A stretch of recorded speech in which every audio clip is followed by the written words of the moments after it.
අපි අන්තිමට නැවතුනේ න්‍යාසයක පෙරළුම තමයි අපිට ඉගෙන ගන්න තියෙන්නේ. අද පළවෙනි වීඩියෝ එකේ අපි න්‍යාස ගැන මූලික දේවල් ගොඩක් කතා කරා. අපි දෙවෙනි වීඩියෝ එකෙන් දැන් ඉගෙන ගන්න තියෙන්නේ න්‍යාසයක පෙරළුම එහෙම නැත්නම් transverse of matrix කියන එක. ඊට කලින් මේ ඔයගොල්ලන්ට මේ ගොඩක් ප්‍රශ්න එහෙම වෙලා තිබ්බා.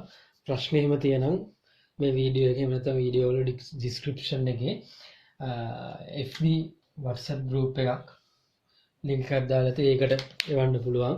එහෙම නැත්නම් මේ ඔයගොල්ලන්ට පුළුවන් මේ තව FB group එකක් ඇති. ඒකට add වෙලා ඒකට දාන්න පුළුවන්. එහෙම නැත්නම් මේකේ comment section එකේ හරි කමක් නැහැ. ඔයගොල්ලන්ට මේ ප්‍රශ්න තියෙනවා. ඒ සියලු ප්‍රශ්න මොන විදිහකට යොමු කරන්න පුළුවන් ආකාරයකට විසඳලා දෙන්න උත්සාහ කරන්න. එමෙ ඔයගොල්ලෝ ප්‍රශ්න ගොඩකට උත්තර ලබා දුන්නා.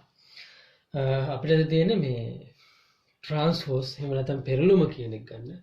දැන් ඒ කියන න්‍යාසය මෙහෙමනම් එයාගේ පෙරළුම කියන එක මම ලියන්නේ ඒ transverse AT කියලා. ඒ කියන මේකම ලියලා උඩින් T එකක් දාලා තිබ්බොත් අපි දැනගන්න ඕනේ ඒ තියෙන පෙරළුම කියලා. පෙරළුමකදී කරන්නේ මතක තියාගන්න. පේලි එහෙම නැත්නම් රෝස් තීරක. පේලියක් කියන්නේ මොකද්ද? එහෙනම් රෝ එකක් කියන්නේ මේ යට තියෙන. මේ අතර තියෙන කෙනෙක් මේ අතර හරවලා ලියනවා. එච්චරයි බොහොම සරල දෙයක්. දැන් එතකොට මතක තියාගන්න පේලි තීරයි මාරු වෙනවා. මාරු වෙනකොට බලන්න. දැන් ඒ කියන මැට්‍රික්ස් එක මේක නම් මෙන්න මේ පේලිය තීරයක් විදිහට ලියනකො. 2 3 4. මෙහෙම තියෙන එක නා මේ අතර හරවලා ලියුවා. කෙලින් අතර හරවලා ලියුවා. පේලිය තීරයක් කරා. හරි රෝ එකක් කොලම් එකක් කරා. ඒක ලියන්න මේකේ තියෙනවා. මේක එක්ක නම් මෙහෙම ලියන්න ඍණ 1 බිංදුව 5. බලන්න මේක කෙලින් අතර ලියුවා. අනිත් එකනත් ඊළඟ පැත්තට දාලා කෙලින් අතර ලියුවා. පෙරළුවා. පෙරලනවා කියන්නේ එතකොට බලන්න ගණේ මාරු වුණා. 3 ගුණ කිරීම. මේ බලන්න රෝස් 3 1 2 3 කොලම්ස් 2 විදිහට ලැබෙනවා. අපි තව ගැටලුවක් බලමු මේකේ. බලන්න මේක B කියන මැට්‍රික්ස් එකක් තියෙනවා 2 3 5. එක ගුණ කිරීම. ඒතර මෙයාගේ ට්‍රාන්ස්වර්ස් කියන B ට්‍රාන්ස්වර්ස්. ඒ කියන්නේ මොකක්ද?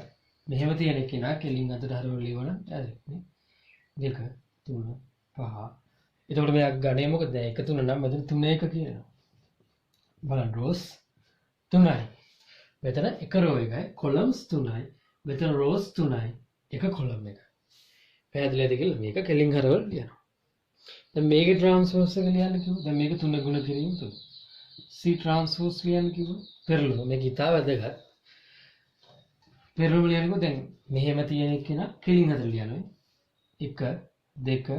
ඊළඟ එක්කෙනා ඊට පස්සේ ලියන දෙවෙනි රෝ එක ඊට පස්සේ ලියන 4 5 තුන්වෙනි රෝ එක ඊට පස්සේ ලියන 7 8 9 3 ගුණ කිරීම 3. දැන් ඒක න්‍යාසෙක දැන් ගණේ සමාන නම් මේ දුන්න මාරුණාට එක පේන්නේ නැහැ. ඉතින් ඒකම තමයි එන්නේ. අර ගණේ අසමාන වුණොත් තමයි මේ දෙපැත්ත මාරු වෙලා ලැබෙන්නේ. පැහැදිලිද කියලා? පළවෙනි රෝ එක කෙලින් ලියුවා කොලම් එකක් කරා. දෙවෙනි රෝ එක දෙවෙනි කොලම් එක කරා. තුන්වෙනි රෝ එක තුන්වෙනි කොලම් එක කරා. රෝ එක කොලම් එකක් විදිහට හරවනවා එච්චරයි. මෙහෙම තිබ්බෙක් කියලා මෙහෙම වුණා. මෙහෙම තිබ්බෙක් කියලා මෙහෙම වුණා. මෙහෙම තිබ්බෙක් කියලා මෙහෙම. හරියට බලන්න. පළවෙනි එලිමන්ට් එක මෙතෙන්ට වැටෙන්නේ. මෙයාගේ පළවෙනි එලිමන්ට් එක මෙතන. ඒක එතන දාලා ඊට කෙලිම කෙලින් හරවලා ලියවන. හරි. පැහැදිලිද කියලා හිතන්න. ඊළඟට තුන ගුණ කිරීම දෙක මෙහෙම න්‍යාසයක් තිබ්බොත් D කියලා මෙයාගේ ට්‍රාන්ස්වර්ස් එක D ට්‍රාන්ස්වර්ස්. මොකද්ද? අනිත් පැත්ත හරවලා ලියන්න. මෙයා මේක කෙලින් යන 2 ඊළඟ එක්කෙනා ඊළඟට ලියන්න. ඊළඟ එක්කෙනා ඊළඟට ලියන්න. හරිද? ඒවල දෙක අපි රෝස් 2යි කොලම්ස් 3යි කියලා. දැන් මේ දෙන්න මාරු වෙනවා ට්‍රාන්ස්වර්ස් එක. නැත්නම් ට්‍රාන්ස්වර්ස් එක කියන්නේ ඔච්චරයි කියලා දැනගත්තා නම් ඇති.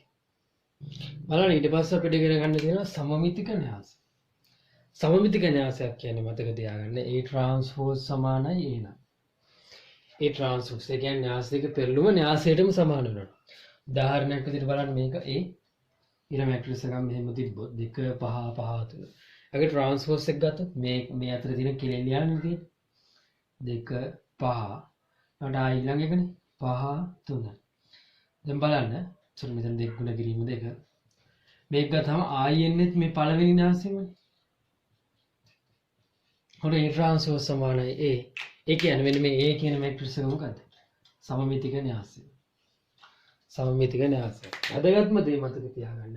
සමමිතික න්‍යාසයක් හැමතිස්සෙම සමචතුරස්‍ර න්‍යාසයක් වෙන්න ඕන.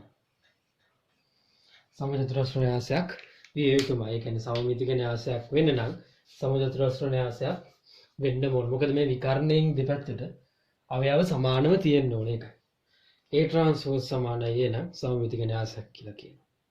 මේක සමමිතික න්‍යාසයක්ද කියලා අහුවොත් අපි මොකද කරන්නේ? අපි මේක ට්‍රාන්ස්පෝස් එක අරගෙන බලමු. මේ සම්මිතිකද කියලා අහුවොත් අපිට කරන්න තියෙන්නේ ට්‍රාන්ස්පෝස් එක අරගෙන බලන්න. මේ ට්‍රාන්ස්පෝස් එන්නේ මොකක්ද? මේක කෙලිනේ අරින් 3 ඍණ 2. මේක ඊළඟට 3 4 3. ඊළඟ කෙනා ඊළඟට ඍණ 2 3 5. හරි ඍණ 2 3 5. 3 ගුණ කිරීම. මේ ඇවිල්ලා තියෙනෙත් කලින් එකම නේද? එහෙනම් මේ තියෙන B මෙකට ලියන්න පුළුවන් B transpose සමානයි B. ඒ කියන්නේ මේ B කියන එක නම මොකද? සම්මිතික න්‍යාසයක්. සම්මිතික න්‍යාසයක් කියලා පේනන්න තිබ්බොත් B transpose B ට සමානයි කියලා පෙන්නන. හරි. බොහොම සරල දෙයක්. මේක සමචතුරස්‍ර න්‍යාසකුත් වෙනවා. ඒක නිසා සම්මිතිකයි. ඊළඟට තියෙන කුටික සම්මිතික න්‍යාස. ඒ කියන්නේ A transpose සමානයි ඍණ A. තමයි කුටික සම්මිතික න්‍යාසයක් කියලා කියන්නේ. දැන් අපි සම්මිතික න්‍යාස කියන්නේ A transpose සමානයි නේ. දැන් මෙහෙම ගත්තොත් දැන් මේක මෙහෙම ලිව්වත් ප්‍රශ්නයක් නෑ. එක් ගැටලුවක් නෑ. ඒ කියන්නේ A transpose සමානයි ඍණ A කියලා ඍණ A transpose සමානයි කියලා ලිව්වත් ගැටලුවක් නෑ. ඔකට යන්න ගන්නේ මෙන්න මේක පොඩ්ඩක් මතක තියාගන්න. දැන් B කියලා මැට්‍රික්ස් එකක් මම දාගත්තොත් 4 8 12 16 කියලා. දෙක ගුණ කිරීම දෙක. න්‍යාසයක මේ හැම එක්කෙනාගෙන් එකම පොදු පදේ එළියට ගන්න පුළුවන්. ඒ කියන්නේ මෙහෙම හිතන්න. මේක මට 4ක් ගන්න පුළුවන්. හැබැයි හැම එක්කෙනාගෙම 4 ගන්න ඕනේ. සියලු දෙනාගෙන් මෙහෙම 4ක් ගන්න පුළුවන් නම් එහෙම 4ක් එළියට ගන්න පුළුවන්. කිසි ගැටලුවක් නැහැ. දැන් හිතන්න මේ මෙහෙම එකක් තිබ්බොත් හරි. C කියලා මැට්‍රික්ස් එක මම ගන්නවා 2 5. මට හොයන්න ඕන 5යි C. මම මොකද කරන්නේ? 5න් මේක ගුණ කරා නම් හරි. 2යි 5යි. ඒ කියන්නේ දෙකම ගුණ කරන්න ඕන එලිමන්ට්ස් තියෙන ඔක්කොම ගුණ වෙන්න ඕන. 10යි 25යි කියලා ලැබෙනවා. පැහැදිලි ඇති කියලා හිතනවා. මේක මේ ඉස්සරහා වැඩ වලට ඕන එකයි මම මේක ලියාගත්තේ. දැන් බලන්න. අපි ඒ දේ මෙතෙන්ට කරලා බලමු. මෙතෙන්ට කරොත් කොහොමද ලැබෙන්නේ? දැන් මේකෙන් බලන්න මම A transpose ගන්නවා ඉස්සෙල්ලා. ප්‍රශ්නයක් නැහැ A transpose. A transpose ගත්තොත් මෙතන මොකක්ද දෙන්නේ? බිංදුව 2 ඍණ 2 බිංදුව 2 ගුණ කිරීම 2. දැන් මම මේ A transpose එකේ ඍණක් එළියට ගන්නවා. ඍණක් එළියට ගන්නකොට හැම එක්කෙනාම බිංදුවෙන් ගත්තම බිංදුවයි. ඍණ 2 ඍණක් ගත්තාම 2යි. මෙයාගේ ඍණක් ඍණ එකක් එළියට ගත්තට පස්සේ ඍණ 2යි. මෙතන ආයි බිංදුවයි. බලන්න. මේ එන්නේ ආපහු Aම නේද? බලන්න මොකද මේ A transpose සමානයි A. එහෙනම් මොකද A transpose සමානයි ඍණ A. ඍණ A. A transpose සමානයි ඍණ A. එහෙනම් මොකද්ද කියන කතන්දරේ? A කියන්නේ මොකද්ද? A transpose සමානයි ඍණ A. A කියන්නේ කුටික සමමිතික න්‍යාසයක් කියලා අපිට ගන්න පුළුවන්. ඊළඟට මේ කුටික සමමිතික වෙන්නත් සමචතුරස්‍ර න්‍යාසයක්ම වෙන්න ඕන. අපි මේකත් බලමු ට්‍රාන්ස්පෝස් එක අරගෙන මොකද මේත් කුටික සම්මිතික වෙනවද කියලා. 0 3 5 ඊට පස්සේ ඍණ 3 0 ඍණ 4 ඊළඟට මෙයා ඍණ 5 4 0. මෙයාගෙත් අපි ඍණක් එළියට ගත්තම අපිට පේනවා මෙතන බලන්න 0 3 5 හරිද?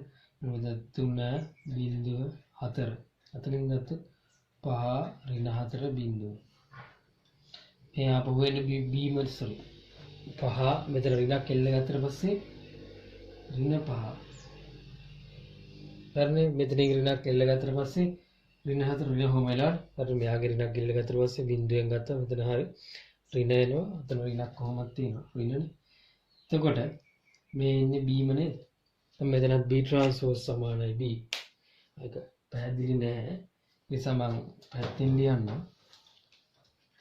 එතනින් මම ඍණක් එළියට ගන්නවා. ඔතන බිංදුව 3 5 ඍණ 3 බිංදුව ඍණ 4 ආයි 5 ඍණ 5 4 බිංදුව. ඍණ 5 4 බිංදුව 3 ගුණ කිරීම 3.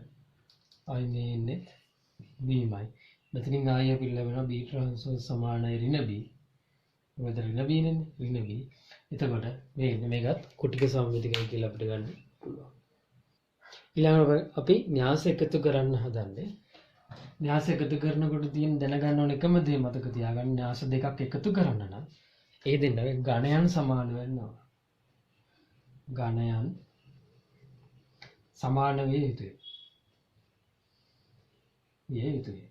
බලන්න A කියලා න්‍යාසයක් තියෙනවා 2 4 5 6 B කියලා න්‍යාසයක් තියෙනවා 1 2 3 4 මට ඕන නම් A plus B ගන්න. දැන් බලන්න මෙයාගේ ඝනය දෙක ගුණ කිරීම 2යි මෙයාගේ ඝනය දෙක ගුණ කිරීම 2යි. ඝනයන් සමාන නිසා න්‍යාස දෙක එකතු කරන්න පුළුවන් A plus B ගන්නකොට බලන්න හරියට ක්‍රමයේ 4 5 6 1 2 3 4 මෙතන දෙක ගුණ කිරීම දෙක ඝනයන් සමානයි. එකතු කරනකොට බලන්න මෙයා පළවෙනි එකනයි ඉස්සෙල්ලාම එකතු කරන්නේ 3යි. ඊට දෙවෙනි එකනයි මෙයයි. බලන්න 4යි 2යි 6යි. එගිල්ලනේ එන 5යි 3යි. පළවෙනි එකනට 5යි 3යි 8යි. දෙවෙනි එකනට මෙතන දෙවෙනි එකන බලන්න 6යි 4යි 10යි. බොහොම සරල දෙයක් න්‍යාස එකතු කරනවා කියන්නේ. අපි තව ගණන් දෙක තුනක් බලමු. බලන්න මේකේ A plus B ගන්න ඕන. මේ න්‍යාස දෙක එකතු කරන්න ඕන නම් වෙනම ලියාගත්ත ප්‍රශ්නයක් නැහැ.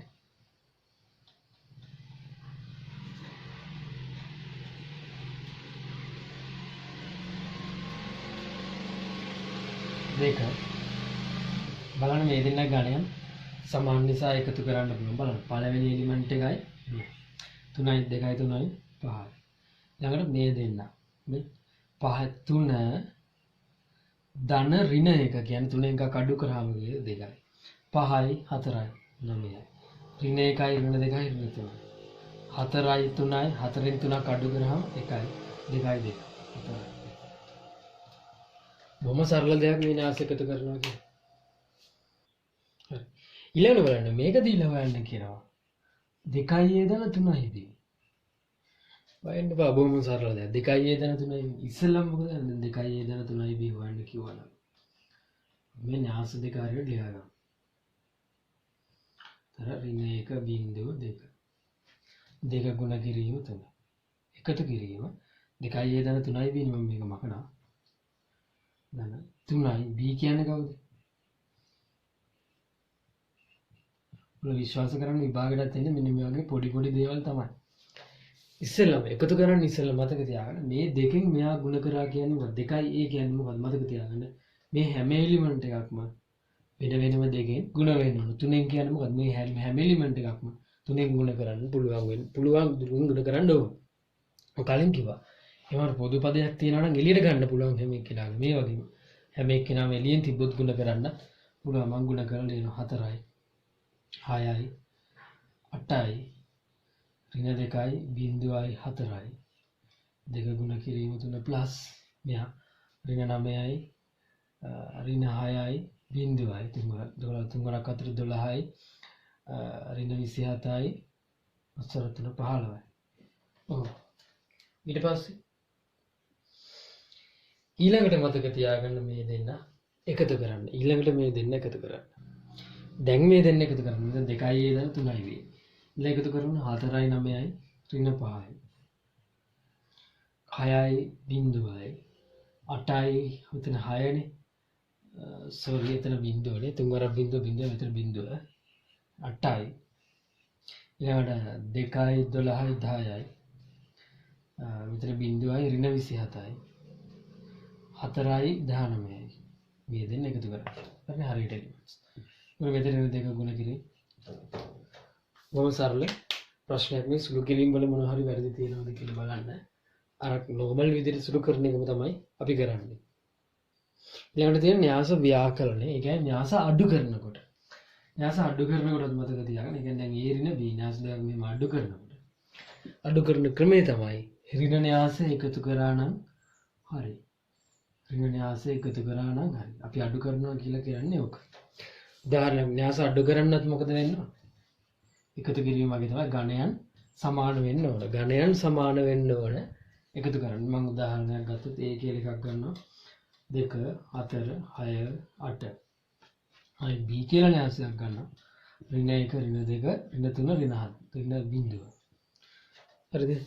දැන් මට කියනවා a ඍණ b හොයන්න කියලා. a ඍණ b හොයනකොට කරන්නේ මතක තියාගන්න. අපි ඇත්තටම කරනවා නම් කරන්න ඕන මේක. 6 8 මොකද දන්නවද කරන්නේ? මෙතන ධන ලකුණ දාලා මෙයා ඍණෙන් ගුණ කරලා ලියා ගන්න මෙතන. මෙයා ඍණෙන් ගුණ කරාම මොකද වෙන්නේ? 1 2 ඒක ඍණ b කියන එක නම් මෙතන ලියා 1 2 3 බිඳුව. දැන් මේ දෙන්න එකතු කරන්න. දැන් මේ දෙන්න එකතු කරා. ඒ ප්‍රශ්නේ දැන් එතකොට මොකක්ද දෙන්නේ? 4යි 3යි. මේ ගණය හැමතැනම දාන්න. දෙක ගුණ කිරීම 2. මේ දෙන සුළු කරාම 3යි. ඊට පස්සේ මේ දෙන සුළු කරාම 6යි.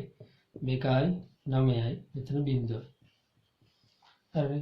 සාමාන්‍යයෙන් අපි කරන්නේ දැන් නමුත් මේක අපි සාමාන්‍ය ක්‍රමයකට කරත් ප්‍රශ්නයක් නෑ. ඒ කියන්නේ මෙහෙම තියාගෙන මෙහෙම ලියාගත්තා. 6 8 ඍණ අරය මෙතනින් ලියාගත්තා. හරිද? මෙහෙම ලියාගෙන අපි අඩු කිරීමක් කරන ක්‍රමයකට කරත් ගැටලුවක් නෑ. කියන්නේ කොහොමද? 2 ඒකට හැබැයි පරිස්සමෙන් කරන්න. 2 ඍණ 1 කියනකොට ඍණ දාන වෙලාව මෙතන 3 එනවා නේ. 4 ඍණ 2 කිව්වට පස්සේ 6යි. කලින් උත්තරේ තමයි මෙතන 6 ඍණ 3 කියන්නේ 9යි. ඒ ඍණ දාන වෙනවා. අතන 8යි. උඹට කැමති විදියක් කරන්න. අර ක්‍රමේ වැරදින්න පුළුවන් සම්භාවිතාව අඩුයි. මොකද මෙතන ඍණෙන් ගුණ කරනකොට පැටලෙන්න පුළුවන්. ඒ නිසා ඔබ කැමති ක්‍රමයක් අනුගමනය කරන්න. දැන් කරන්න ඕන මේක අර කලින් එකතු කිරීමත් එක්ක කරපු හැම උදාහරණෙම එන අපි අන්තිමට කරා 2යි a ධන 3යි ඒක 2යි a ඍණ 3යි මේ විදිහට ඒ සියලුම උදාහරණ තනියම සුළු කරන්න අඩු කිරීම කරනකොට කරන්නේ normal අඩු කිරීමම තමයි සාමාන්‍ය විදිහටම තමයි. මෙතන ඍණ 1 ඍණෙන් ගුණ කරන මැද එකතු කිරීම දාලා හදා ගන්න පුළුවන්. එහෙම නැත්නම් මෙහෙම අඩු කරත් ප්‍රශ්නයක් නැහැ. දැන් ඊළඟට තියෙන න්‍යාසාකරණයේ ගුණ. අපි දැන් න්‍යාසාකරණය කරන විදිහ ඉගෙන ගත්තා. ඊළඟ ගුණ මොනවද කියලා බලමු. බලන පළවෙනි එක න්‍යාසාකරණයේදී ගණයන් වෙනස් නොවේ. ගණයන් වෙනස් වෙන්නේ නැහැ. ඒ කියන්නේ දෙක ගුණ කිරීම 2 න්‍යාස දෙකක් එකතු කරොත් එහෙම නැත්නම් අඩු කරොත් ලැබෙන්නේ දෙක ගුණ කිරීම 2 න්‍යාසයක්ම තමයි. ඒක ගණයන් වෙනස් වෙන්නේ නැහැ. ඊට පස්සේ දෙවෙනි එක බලන්න a b b a මොන පැත්තට එකතු කරත් ප්‍රශ්නයක්. ඒ කියන්නේ a ට b එකතු කරත් b ට a එකතු කරත් දෙකම a ට b එකතු කරත් b ට a එකතු කරත් දෙකම ප්‍රශ්නයක්. ඊළඟට බලන්න a b c කියලා තුන් දෙනෙක් එකතු හිටියව a ට a b එකතු කරලා ඒකට c එකතු කරත් එකයි. a b a c එකතු කරලා ඒකට b එකතු කරත් එකයි. a b c තුන් දෙනා වෙන වෙනම එකතු කරත් එකයි. මේක අඩු කිරීම වෙනකොට මතක තියාගන්න වෙනස් වෙනවා ව්‍යාකරණයේදී. ඊට පස්සේ බලන්න අදිශයක් තිබ්බොත් ලැම්ඩා a b කියන එක නමට ලියන්න පුළුවන් ලැම්ඩා a දන ලැම්ඩා b කියලා. ඒ කියන්නේ මේක කඩලා ලියන්න පුළුවන්. උදාහරණයක් විදිහට න්‍යාස තිබ්බොත් 3i a දන b කියන එක නා තිබ්බොත් ඒක මට ලියන්න පුළුවන් 3i a දන 3i b කියලා ලියන්න පුළුවන්. ඒක තමයි ඒ කියන්නේ.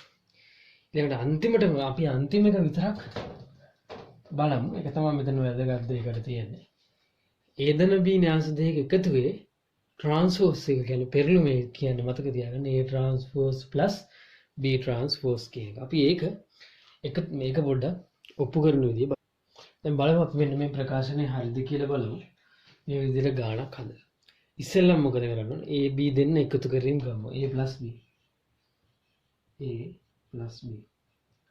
බලන්න මොකක්ද දෙන්නේ කියලා. 2යි 3 5යි 2යි 7යි එකපාර ලියන්න. ඊට 3යි බිඳුවයි. ඊපස්සේ 1යි ඍණ 1යි ආයි බිඳුවයි. 4යි බිඳුවයි 4යි. ඍණ 1යි 2යි 1යි. ආයි 2යි 9යි 11යි. දෙක ගුණ කිරීම න්‍යාස එකතු කරාට ගණයන් වෙනස් වෙන්නේ නැහැ. හොඳයි ඊට පස්සේ a දන b ගේ ට්‍රාන්ස්පෝස් එක ගත්තා. මොකක්ද දෙන්න බලන්න. يعني මේක අනිත් පැත්ත ගහලා ලියන එකනේ. 7 බිඳුව 4 1 11.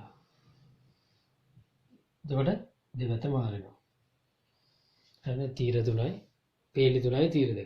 හරි ඊට පස්සේ මොකද කරන්නේ? දැන් අපි a ට්‍රාන්ස්පෝස් එක ගමු වෙනවා. මොකද්ද න්‍යාගේ ට්‍රාන්ස්පෝස් එක ගත්තාම වෙන්නේ 2 3 1 3 ගුණ කිරීම 2 plus b ගේ ට්‍රාන්ස්පෝස් එක වෙනම ගත්තා. sorry මම b ට්‍රාන්ස්පෝස් එක වෙනම ලියන්න.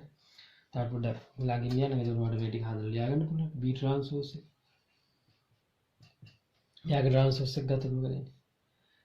5 ඍණ 3 ඍණ 1 බිංදුව 2 9 බිංදුව 2 9 දෙක ගුණ කිරීම. ඊට පස්සේ මම ගන්නවා දැන් අපිට පේනවා a ට්‍රාන්ස්පෝස් plus b ට්‍රාන්ස්පෝස් ගන්නවා. මම ඒක මෙතන ලියන්න.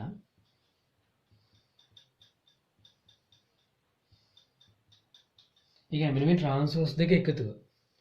මම එන්නේ ඒක මෙහි ලියන්න. කියන්නේ මේ දෙන්න එකතු කරන්න ඉතින්. එතකොට මේ දෙන්න එකතු කරාම වෙන එක නා මම මෙතන ලියන්න ප්‍රශ්න නැහැ. ඒක බලන්න 2යි 5යි 7යි. ඊළඟට 4යි බිංදුවයි 4යි 3යි 3යි බිංදුවයි ඍණ 1යි 2යි 1යි 1යි ඍණ 1යි බිංදුවයි 2යි 9යි 11යි. බලන්න 3 ගුණ කිරීම. ඒත් එන්නේ මේ උත්තරේ වෙනවා. දැන් අපිට කියන්න පුළුවන් මොකද්ද? AB දෙන්න එකතු කරලා ට්‍රාන්ස්පෝස් එක ගත්තත් එකයි. A ට්‍රාන්ස්පෝස් අරගෙන B ට්‍රාන්ස්පෝස් අරගෙන A දෙන්න එකතු කරා එකයි. බොහොම සරල දෙයක්. මෙයා සාකරණයේ ගුණයටද අපිට ඉගෙන ගන්න තියෙන්නේ මෙපමණයි. දැන් ඊළඟට ඉගෙන ගන්න තියෙන මේ පාඩමේ තියෙන වැදගත්ම දේ න්‍යාස ගුණ කිරීම කියන එක. එකතු කිරීම වගේ නම් නෙවෙයි න්‍යාස ගුණ කිරීම කියන එක ටිකක් අමාරුයි. අනිත් එක මතක තියාගන්න න්‍යාස ගුණ කිරීම විශේෂයි. විශේෂය කියන්නේ මෙහෙම. දැන් හිතන්න එකතු කිරීම වලට මොන විදිහට කරත් ප්‍රශ්නයක් නෑ. හිතන්න මම ඒ කියන න්‍යාසයක් ගන්නවා m ගුණ කිරීම p යාගේ ඝනය. p කියන්නේ මොකද්ද? දැන් මේ කියන්නේ rows මේ කියන්නේ columns. දැන් b කියලා න්‍යාසයක් තියෙනවා p n කියලා. මතක තියාගන්න න්‍යාස ගුණ කරන්න පුළුවන්. ඒ කියන්නේ a ගුණ කිරීම b එහෙම නැත්නම් a ගුණ කිරීම b කියන එක කියලා ගන්න පුළුවන්. මම පොඩ්ඩක් මෙහෙම ලියන්නම්. මෙතනම ලියන්නම්කෝ. ගුණ කිරීම මේ න්‍යාස දෙක ගුණ කරන්න ඕන මතක තියාගන්න. මෙන්න මෙයාගේ ඒ කියන්නේ පළවෙනි න්‍යාසයේ columns ගානයි දෙවෙනි න්‍යාසයේ rows ගානයි එකිනෙක සමාන නම් විතරයි න්‍යාස දෙකක් ගුණ කරන්න පුළුවන්. මතක තියාගන්න. එහෙම නැත්නම් බෑ. ඒ වගේම මතක තියාගන්න මේ දෙන්න ගුණ කරාම එන න්‍යාසය يعني AB කියලානේ. ඒ න්‍යාසයේ ඝනය වෙන්නේ මෙයාගේ rows ගාන ඉස්සෙල්ලා එන්න ඕන. මෙයාගේ columns ගාන ඊළඟට එන්න ඕන. සහ අනිත් එක මතක තියාගන්න AB ගුණ කරා වෙන උත්තරේ අසමානයි BA ගුණ කරා වෙන උත්තරේ. يعني දෙපැත්ත මාර්ගය. මොකද මෙහෙම ගුණ කරන්න පුළුවන් වුණා කියලා මේ පැත්තට ගුණ කරන්න පුළුවන්ද කියලාවත් අපි දන්නේ නෑ. ගුණ කරන්න පුළුවන් වෙන අවශ්‍යතාවය මෙන්න මේ දෙන්න. කියන්නේ පළවෙනි එක්කෙනාගේ columns ගානයි දෙවෙනි එක්කෙනාගේ rows ගානයි සමාන වෙන්න ඕන. මේ දෙක මාරු කරලා ගුණ කරන්න පුළුවන්ද බැරිද කියලා අපි ගානක් සාකච්ඡා කරලා තවදුරටත් පැහැදිලි කරගමු. හොඳයි බලන්න මට මෙන්න මේ න්‍යාස දෙක ගුණ කරන්න ඕන. මේ න්‍යාස දෙක මට ගුණ කරන්න ඕන. ගුණ කරනකොට ඉතින් බලන්න දැන් AB මට හොයන්න. AB හොයන්න කලින් මේ දෙක ළඟ ලියාගෙන ඉන්න. ඍණ 5යි 1යි ඍණ 1යි බිංදුවයි. ගුණ කිරීම නැතුව මම නිකන් ළඟින් ලියන්නම්. ඒකට පැටලෙන එකක් නැහැ. 2 3 ඍණ 1 5 බිංදුව 9 දෙක ගුණ කිරීම. ඉස්සෙල්ලා කියන්නේ මේ දෙන්න ගුණ කරන්න පුළුවන්ද මෙහෙම තියාගෙන? පුළුවන්. මෙයයි සමානයි. ගුණ කරාම එන්නේ මොන වගේ එකක්ද? මම එන එක නා ලියනවා. ටිකක් ලොකුවට දාගන්න මොකද කියලා දෙන්න ඕන නිසා. ගොඩක් දේවල් තියෙනවා මේක ඉගෙන ගන්න අපිට. ගොඩක් දේවල් ඉගෙන ගන්න තියෙන නිසා මෙතන එන්නේ 3 ගුණ කිරීම 3 කියලා. දැන් මෙන්න මේ ඉතුරු දෙන්න තමයි ඒ වගේ න්‍යාසයක් තමයි ලැබෙන්නේ මේ වගේ. බලන්න ගුණ කරන ක්‍රමය. මෙන්න මේ පළවෙනි පේලියයි. මෙන්න මේ පළවෙනි තීරුවයි. පේලියයි තීරයයි ගුණ කරන්න. බලන්න මෙන්න මෙහෙම. හරියට බලන්න මේ කරන දේ.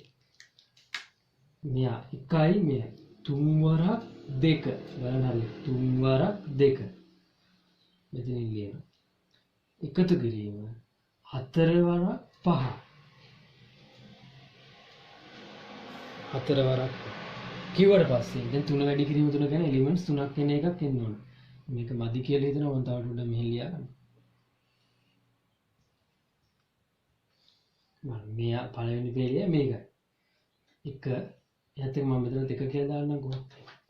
බලන්න 3 වරක් 3ට එකතු කරා 4 වරක් මේකයි. දෙවෙනි අවස්ථාව මතක තියාගන්න.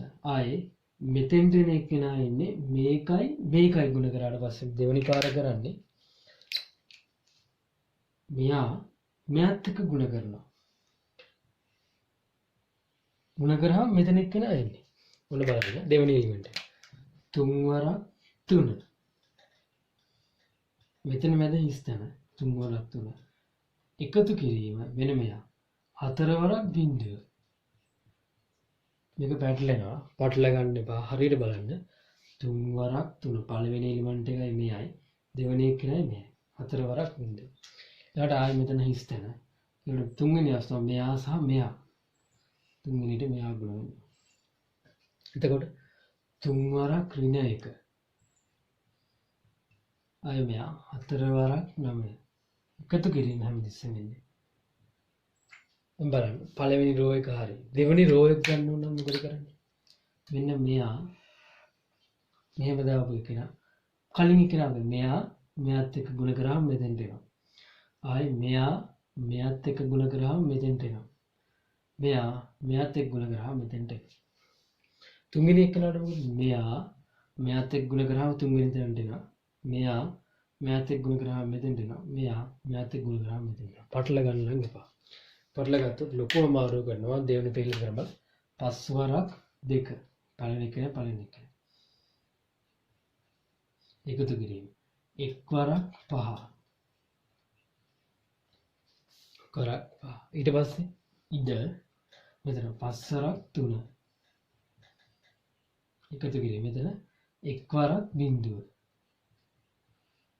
කෙටි ක්‍රම නැහැ. මේක මේ විදිහට කරන්නම ඕන. ඊට පස්සේ බලන්න 5 වරක් ඍණ 1. ඊළඟට 1 වරක් 9. 1 වරක් 9.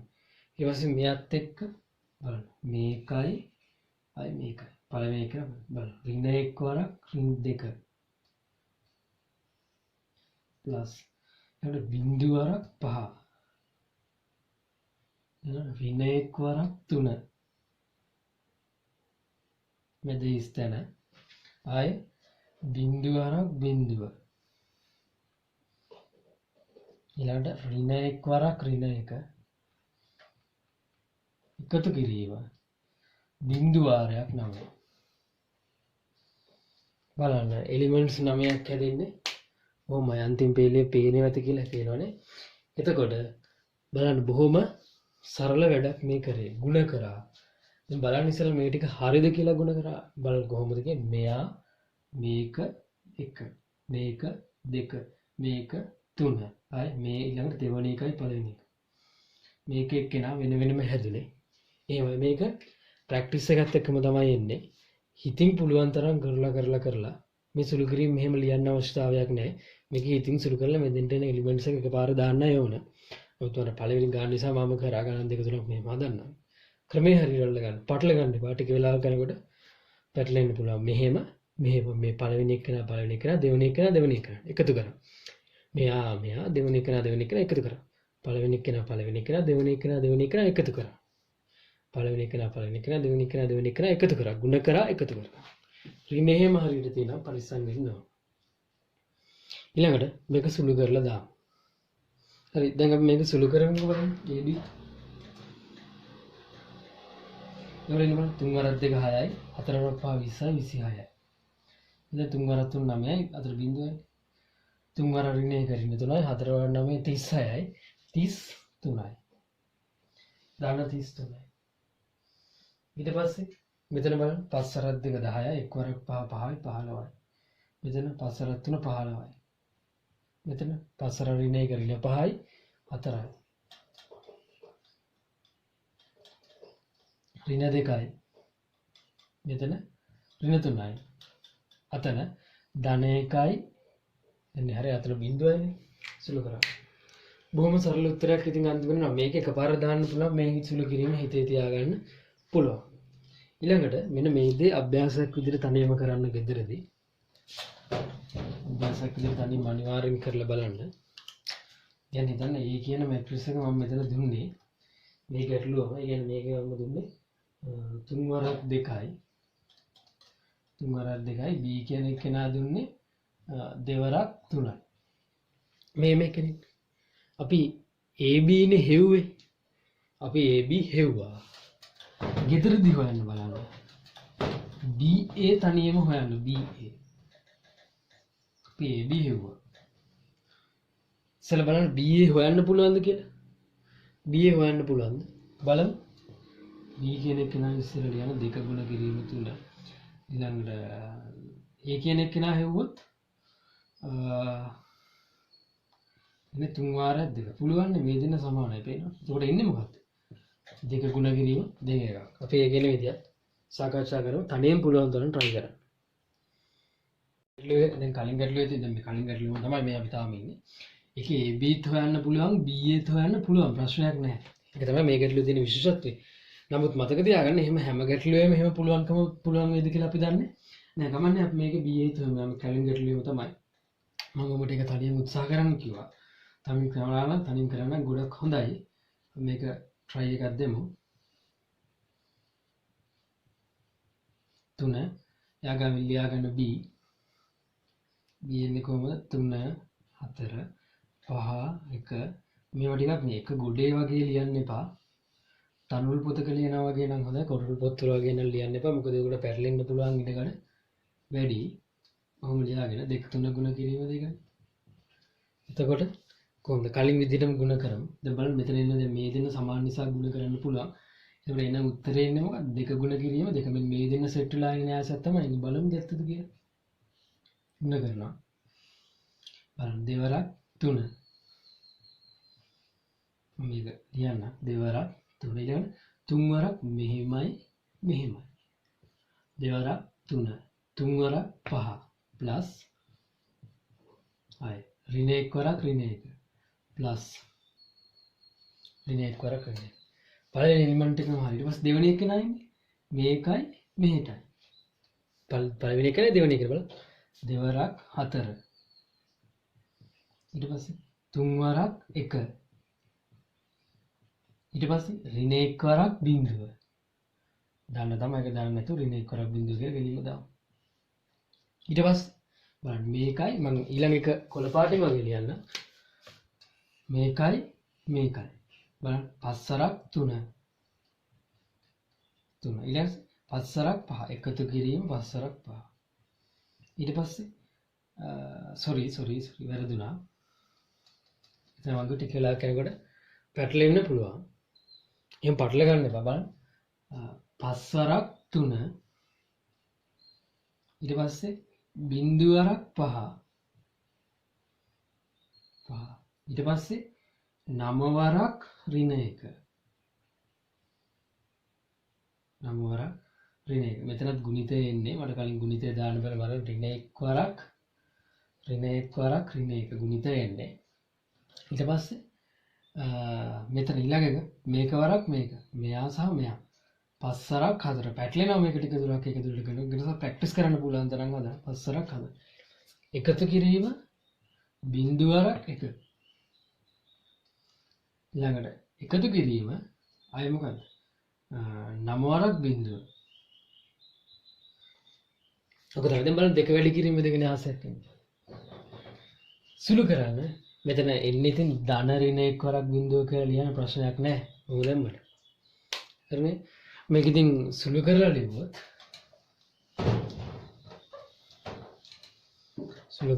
අපිට ලැබෙනවා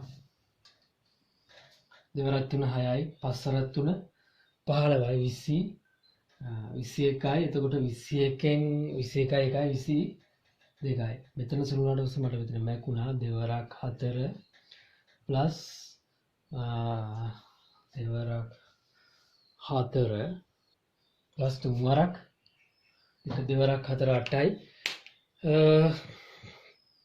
11යි 11න් එකක් ගියාම 10යි ඊළඟ 5 වරක් 3 15යි 15න් 9ක් ගියාට පස්සේ 6යි. මෙතන 20යි. මෙතනත් බිංදුව. මෙතන 20ම තමයි දෙවරක් 2යි. සුළු කිරීම වලට බලන්න මේක මතක තියාගන්න. විභාගයට එන්නේ අනිවාර්යයෙන් මේ වගේ න්‍යාස දෙකක් ගුණ කරන්න එනවා. වැදගත්ම දේ.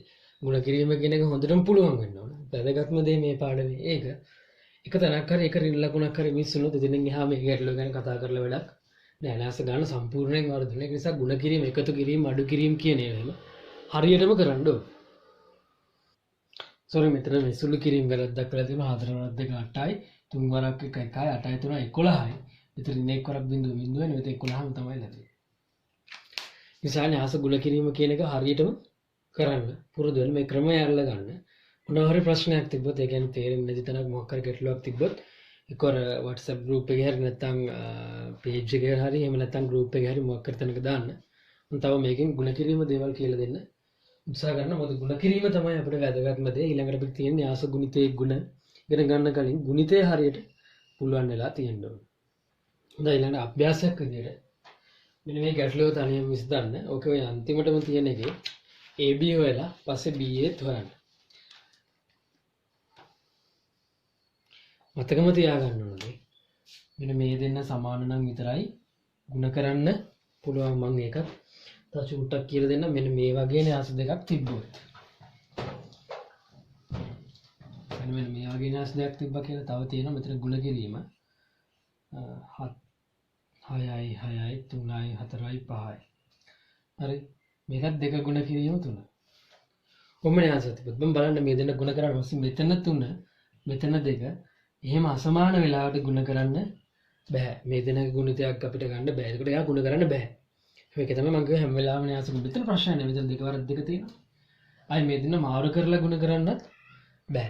ඒක හොඳට මතක තියාගන්න. න්‍යාස ಗುಣ කරන්න එකම අවශ්‍යතාවය මෙයාගේ කොලම්ස් ගානයි මෙයාගේ රෝස් ගානයි සමාන විය යුතුයි කියන දේ ඔළුවේ තියාගන්න.